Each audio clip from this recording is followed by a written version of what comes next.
your Supreme Overlord, Rainy Vanilla. Welcome back to another exciting episode of Gundam Death Breakdown.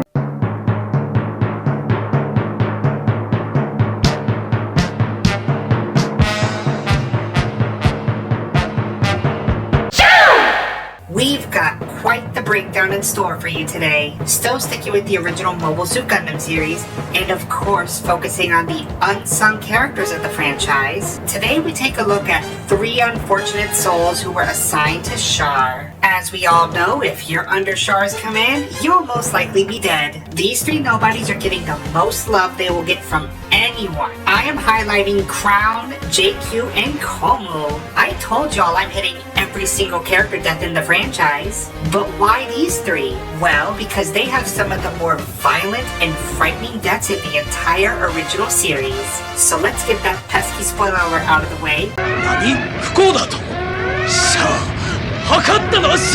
And let's break it down. 3, 2, 1. So before we get into these 3, we do need a quick recap on the losses Char has had thus far. At this point in the series, we are 5 episodes in, and already Char has lost Denim, Jean, Slender, Matthew, and Fix. As much as I want to pad the stat of Char being a horrible commander, I'm not going to include Gundam on the list. After all, he wasn't under Char anyways. Speaking of Char, remember how snippy he was in the episode with Gundam?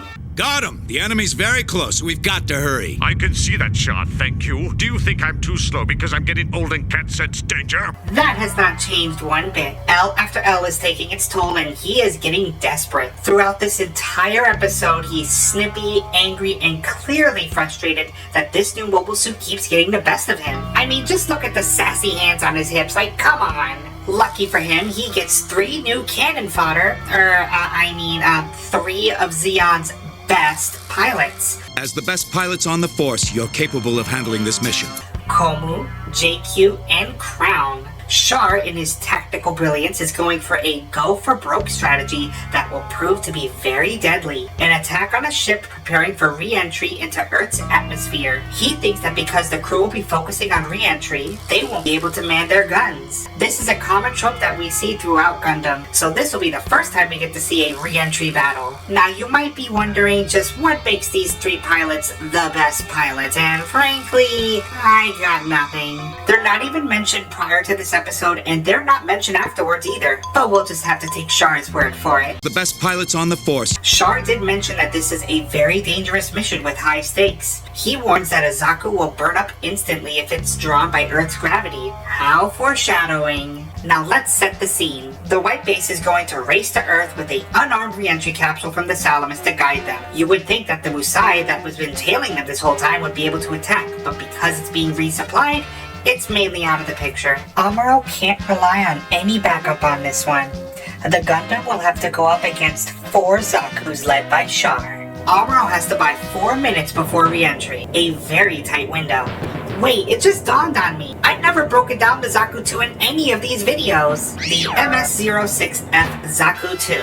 The workhorse and pride of the Zeon war effort in mobile suit combat. Now, Zaku's come in a ton of different variants and develop further into other mobile suits. The F variant is roughly the same as its predecessor, the MS-06C Zaku 2, but trades armor for speed, removing the anti-nuclear protections but having a more powerful generator. Now, why am I going in so hard on the specifics of the Zaku 2? Well, in this episode, we find some highly questionable things that could be explained by the mobile suit's lack of armor. So just wait for it. Amuro is in his toughest battle yet. Not only does he have to fight off 4 Zakus, he also needs to make sure he doesn't get dragged by Earth's gravity. Sure, the White Base will cover with its armaments, but the Gundam can only do so much. Now you have to wonder, if the Musai was fully supplied, you could bet that it could be a lot closer and it will be able to take out the White Base. But instead, all it could do is fire a barrage of missiles. Bright is in a panic, as is the rest of the crew. Remember, they're far from seasoned, so they don't really know how to operate many of these White Base defense systems. Amuro immediately sets his sights on Char, but Char was ready for it. He counters with a bazooka shot and it penetrates the Gundam's shield. Noticing Char's plan of playing decoy, Amuro does a gutsy move and focuses on the other Zakus rather than Char. He sees Kohmu Zaku and fires a bazooka shot, disabling the Zaku's right arm and its shield. I have no no shield! He then catches sight of JQ Zaku and fires his last bazooka shot. Take this! Oh no, I miss! No, he doesn't make it! Wide right. I question the decision of bringing a bazooka into this. We've seen the devastating power of the beam rifle even with its limited charges, but the bazooka running out and we're not even 2 minutes into the fight goes to show Amuro has a lot to learn. With no bazooka and launching the beam rifle out of the question, Amuro has one option left: the iconic and controversial Gundam Hammer. The Gundam Hammer has been a huge topic of contention among Gundam and mecha fans alike. A super robot-like weapon, the Gundam Hammer has been speculated to have been thrown in at the behest of sponsors of the show for the sake of selling toys. It explains why this weapon was cut out of the movie trilogy entirely. Regardless of the controversy, the Gundam Hammer isn't even what you think it is. It's labeled a hammer, but it's clearly a flail, connected with a long chain, and in some media it's shown as being rocket-propelled. This goofy weapon is absolutely devastating and kind of broken, as we'll see in this video. Now, as Amuro was speaking to Sayla to try and get the Gundam Hammer launched, JQ decides to close in on Amuro. Why does he go in to strike him with the butt of the Zaku machine gun? Don't know. Maybe he was out of ammo, he couldn't reload in time, and decided to close in. Either way, this is a fatal mistake on his part. The RX-78 unleashes a barrage from its Vulcan cannons at close range to JQ Zaku 2. His Zaku is riddled with holes, and for a moment, things seem to be okay. His system may not have been responding, but he might be able to get out of this one.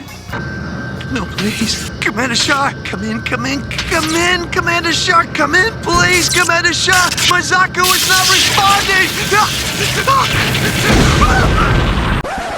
You see why I brought up the F variant's armor? I know the Vulcan cannons are supposed to be used in close quarter combat, but you have to wonder if the armor was more reinforced like it was in the C variant. Could JQ have survived? Speaking of JQ, the absolute fear in his face when he saw the sparks? Highly relatable. There was a glimmer of hope in those cannon fodder eyes, until shit started shorting out.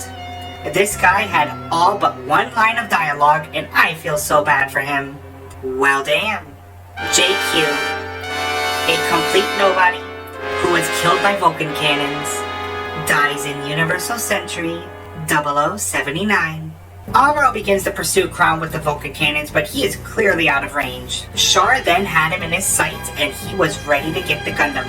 Finally, Char is gonna kill Amuro, destroy the Gundam, and all will be right in the world for him.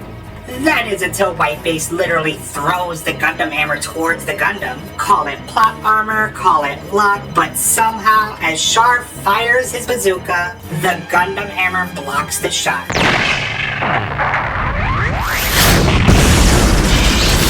Yeah, you saw that. That thing can take a direct hit from a bazooka not just once, but twice. It's a wonder how they never made a mobile suit made out of whatever material the Gundam Hammer is made of. It's indestructible. Char is disgusted that he used up his last bazooka shot. He then notices Crown and starts scolding him for not getting closer to Whiteface. Crown, what are you doing?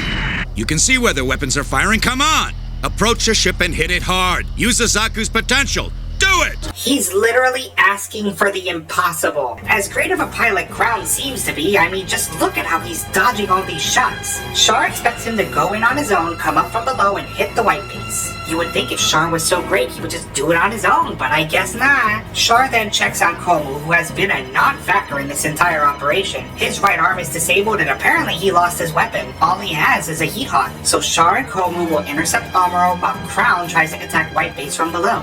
Just as Crown was about to attack from below, Hayato used the underside machine gun turret to drive him back. He just has no luck.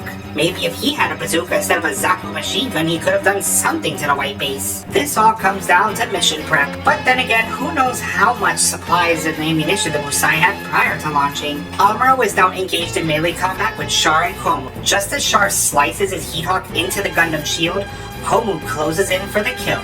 But then Kohmu is absolutely knocked the fuck out by the Gundam.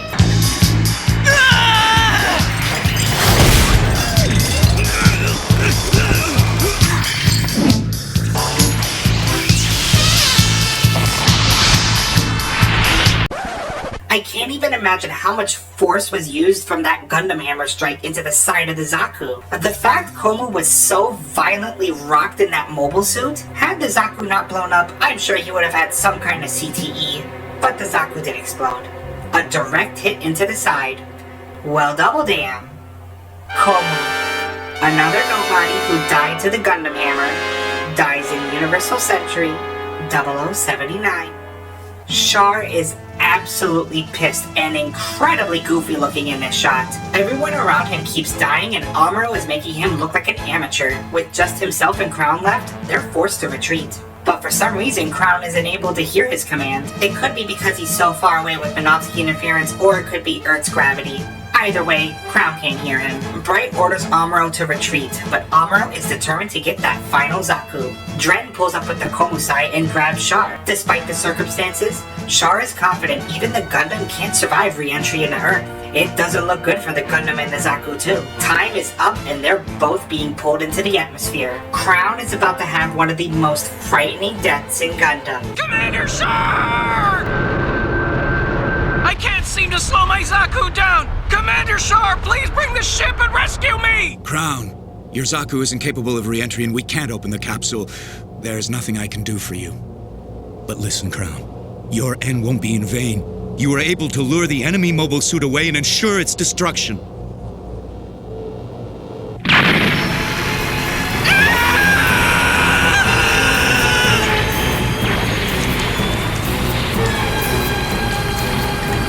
The legitimate fear in Crown's voice is haunting.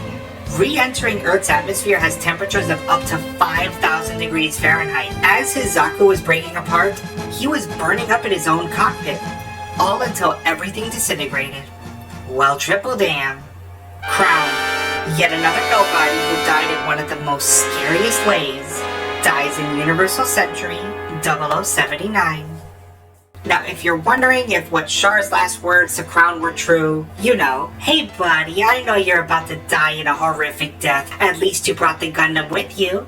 A noble sacrifice, right? Wrong! That damn Gundam handbook has everything, and sure enough, the Gundam has a re-entry film that allows it to re-enter the atmosphere. So all three of these cannon fodder nobodies died for nothing. But hey, it's not all bad. You three were trendsetters. Y'all established a Gundam trope for re-entry battles, including an iconic battle in Zeta Gundam, and even another in Iron-Blooded Orphans. But as for Crown, JQ, and Kohmu, they will forever be immortalized in one of my many Gundam death breakdowns. Congratulations, you made it to the end. The cringe is over, unless you want more. Do it. Click those videos in the box. Do it. Do it!